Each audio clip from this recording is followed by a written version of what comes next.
Hello everyone, welcome back on Saran classes. Students, अगर आपने अभी तक हमारे चैनल को सब्सक्राइब नहीं किया है तो प्लीज़ हमारे चैनल को सब्सक्राइब कर लें और जितना ज़्यादा पॉसिबल हो हमारी क्लासेस को अदर स्टूडेंट्स के साथ शेयर करें।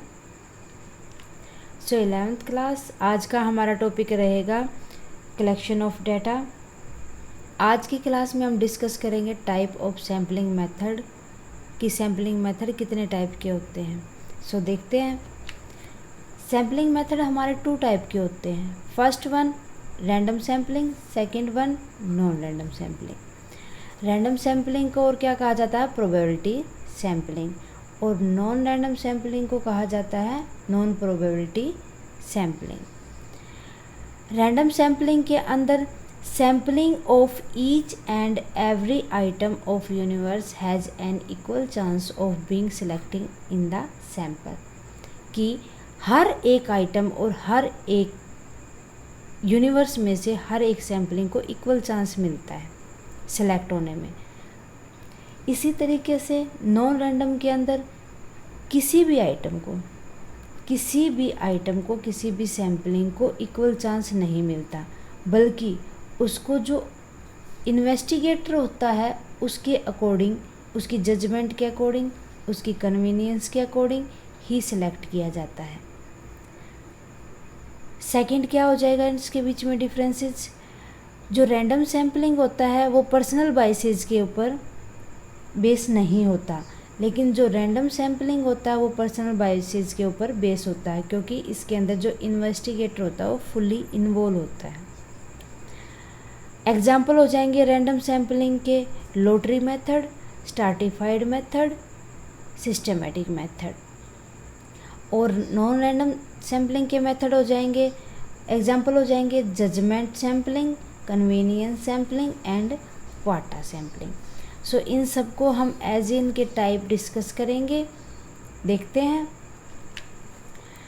रैंडम सैम्पलिंग क्या था हमारा? Probability sampling. रैंडम सैम्पलिंग के भी 2 टाइप होते हैं।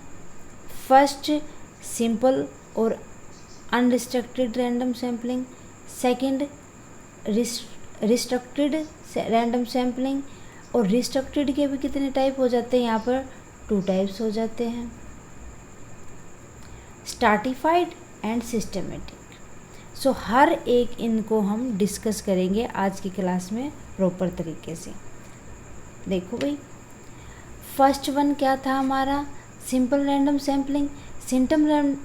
जो सिंपल रैंडम सैम्पलिंग मेथड होता है उसके अंदर पॉपुलेशन के अंदर हर एक आइटम को इक्वल चांस मिलता है सेलेक्ट होने का। लाइक जैसे लॉटरी मेथड होता है। लॉटरी मेथड के अंदर हम क्या करते हैं, एक बाउल के अंदर कुछ चिट्स वगैरह, कागज़ की चिट्स वगैरह बना के मिक्सअप कर देते हैं। हमें पहले से ये नहीं पता होता कि हमें एक चिट कौन सी उठानी है, बल्कि हम रैंडमली उसके अंदर हाथ डालते हैं बाउल के अंदर और एक उठा लेते हैं। इसी तरीके से हर एक चिट का इक्वल चांस मिलता है कि वो सिलेक्ट होगी। सो क्या होता है?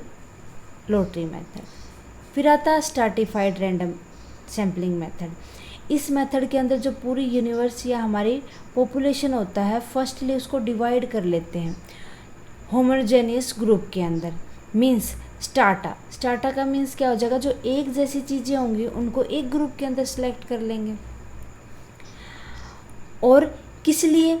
उसी से हम सैंपल उठा लेंगे।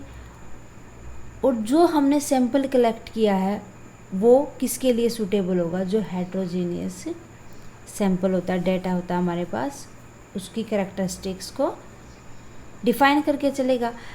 इसके अंदर एग्जाम्पल क्या आ जाएगा? Sample of 10 is to be drawn representing all type of occupation in a locality. हमें क्या करना है कि कितने प्रकार के लोग किस प्रकार की जॉब करते हैं एक लोकल के अंदर, उसका पता करना है। सो हम क्या करेंगे? सबसे पहले डिवाइड कर देंगे होमोजेनियस डाटा के अंदर।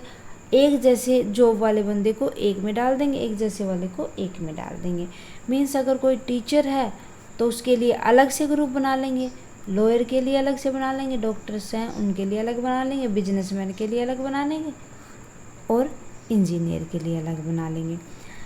टीचर्स के अंदर लोगों से डेटा कलेक्ट करेंगे, जो टीचर होगा उसको टीचर के अंदर डाल देंगे, लॉयर होगा लॉयर के अंदर डाल देंगे, अगर वो डॉक्टर है तो डॉक्टर कैटेगरी के अंदर आ जाएगा, अगर वो बिजनेसमैन है तो बिजनेसमैन कैटेगरी के अंदर आ जाएगा, इंजीनियर है तो इंजीनियर कैटेगरी के अंदर। ये था stratified random sampling. Next systematic random sampling, या इसको क्या भी कहा जाता है, क्वासी रैंडम सैम्पलिंग भी कहा जाता है। इस मेथड के अंदर जितने भी पॉपुलेशन होते हैं फर्स्टली उनकी लिस्ट तैयार कर लेते हैं, उसको ऑर्डर में या अल्फ़ाबेटिकली या न्यूमेरिकल, या तो उसको A B C D E के हिसाब से सेट कर लेंगे, या फिर 1 2 3 4 5 6 ऐसे नंबरिंग करके पहले उनको सिस्टेमेटिक तरीके से लिख लेंगे। अब यहाँ पर K निकलेगा, मीन्स इंटरवल साइज कितना कितना डिफरेंस करेंगे वो देखते हैं हम। साइज ऑफ पॉपुलेशन, जितनी टोटल पॉपुलेशन है और जितने साइज ऑफ द सैम्पलिंग की हमें नीड है, जितनी टोटल पॉपुलेशन उसको डिवाइड कर देंगे नंबर ऑफ सैंपल से। So the randomness lie in the choice of the first sample, कि हमने एक एक को जैसे सिलेक्ट किया है वो किसके ऊपर डिपेंड करता है, फर्स्ट सैंपल के ऊपर, कि हमने फर्स्ट सैंपल किस टाइप का चूज किया है। Example, a sample of a 4 students to be drawn from a population of group of 12 student। 12 students का एक ग्रुप है, उसमें से 4 स्टूडेंट को सिलेक्ट करना है। कैसे करेंगे वो देखेंगे। The students are first order alphabetically, पहले उनके नाम क्या लिख लेंगे अल्फ़ाबेटिकली, जैसे A से पहले लिख लेंगे, B से पहले लिख लेंगे, C से पहले लिख लेंगे। Then the interval size is calculated, interval size निकाल लेंगे। टोटल स्टूडेंट थे 12, 4 का एक ग्रुप तैयार करना था तो 4 3 जा। सो हर एक 3 स्टूडेंट के बाद एक स्टूडेंट को चूज कर लेंगे रैंडमली। ओके, अब बात करेंगे नॉन रैंडम सैम्पलिंग की, non probability sampling. Non random के अंदर हमने पढ़ा था कि बाई चांस कोई भी आइटम चूज नहीं होती, बाई चांस आइटम्स को चूज नहीं किया जाता, बल्कि इन्वेस्टिगेटर अपनी जजमेंट के अकॉर्डिंग ही चूज करता है। फर्स्ट टाइप क्या हो जाएगी, judgement deliberating sampling. In this method the sampling item are chosen exclusively by the judgement of the investigator, कि जो इन्वेस्टिगेटर होते हैं अपनी जजमेंट के अकॉर्डिंग जिस टाइप की उसको इन्वेस्टिगेशन के लिए डेटा की नीड होती है वो उसी तरीके के डेटा को गैदरिंग करता है। For example, a investigator who want to conduct a survey to ascertain the choice of stream in a school may selected 50 students who according his judgment or opinion are representative of school। जो investigator होता है उसको सर्वे करना है school के अंदर जाके 50 students के ऊपर, तो क्या करेगा, सर्वे करने के लिए सबसे पहले अपनी जजमेंट के अकॉर्डिंग उसको ये लगेगा कि ये स्टूडेंट सही है, बता देगा अच्छे से, उनको वो सिलेक्ट कर लेगा। ये था जजमेंट और डेलिब्रेट सैम्पलिंग। फिर आता है क्वाटा सैम्पलिंग। क्वाटा सैम्पलिंग क्या करता है कि सब डिवाइड कर देता है पार्ट्स को, जितने भी टोटल हमारे पास पॉपुलेशन उसके सब डिवाइड कर देगा, उनको अलग अलग ग्रुप में बांट के उसके भी सब डिवाइड कर देगा। Then a quota number of item be selected from each sub group is fix, कि जो हमने सब डाटा सब डिवाइड किया था ग्रुप्स का उसमें से हर एक को कि 2 बंदे को फिक्स कर लेगा, ये पहले से ही डिसाइड होता है। The selection of sampling unit depend upon the personal judgement of investigator. जो क्वाटा सैम्पलिंग होता है ये भी किसके ऊपर डिपेंड होता है, जजमेंट के ऊपर डिपेंडेंट होता है। लाइक एग्जाम्पल क्या हो जाएंगे, in a product survey it may be decided that out of total population 50% should be female who are house wife.